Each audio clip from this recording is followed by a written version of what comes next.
नीट पेपरफुटी प्रकरणामध्ये एक मोठी अपडेट समोर आली आहे। आरोपी मनीषा हवालदारला सीबीआय कोठडी सुनावली गेली आहे। 6 दिवसांची सीबीआय कोठडी मनीषा हवालदारला सुनावली गेली आहे। आताची महत्त्वाची बातमी, नीट पेपरफुटी प्रकरणामध्ये मोठी अपडेट समोर आली आहे। आरोपी मनीषाला सीबीआय कोठडी सुनावलेली आहे। 6 दिवसांची सीबीआय कोठडी आता सुनावण्यात आलेली आहे। उर्वशी खोना आमच्या प्रतिनिधी आपल्या सोबत आहेत। उर्वशी, वाढीव सीबीआय कोठडी आता सुनावली गेलेली आहे, काय एकूण डिटेल्स आहेत? नक्कीच मनीषा हवालदार यांना 6 दिवसाची सीबीआय कोठडी असं हे केलं आहे। म्हणजे 30 मे पर्यंत त्या सीबीआय कोठडीमध्ये राहणार। सीबीआय कोर्टाने जे आहे मेडिसिन देण्यास पण त्यांना परवानगी दिली आहे।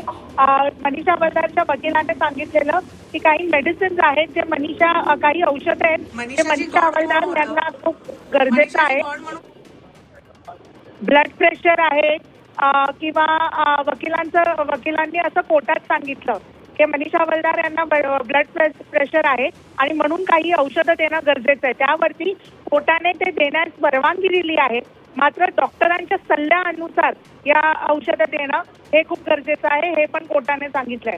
मनीषा हवालदार जे आरोप आहेत ते नुसतं डिस्ट्रीब्युशन किंवा सर्क्युलेशन नव्हे तर पैशांच्या काही लेनदेन मध्ये पण इन्व्हॉल्ड आहेत असा आरोप आहे। आणि म्हणून सीबीआयला मनीषा हवालदारला जागोजागी घेऊन जायचं आहे जिथे जिथे या सगळ्या व्यवहार झालेत आणि म्हणून 6 दिवसाची कोठडी त्यांना देण्यात आली। धन्यवाद उर्वशी दिलेल्या माहितीसाठी।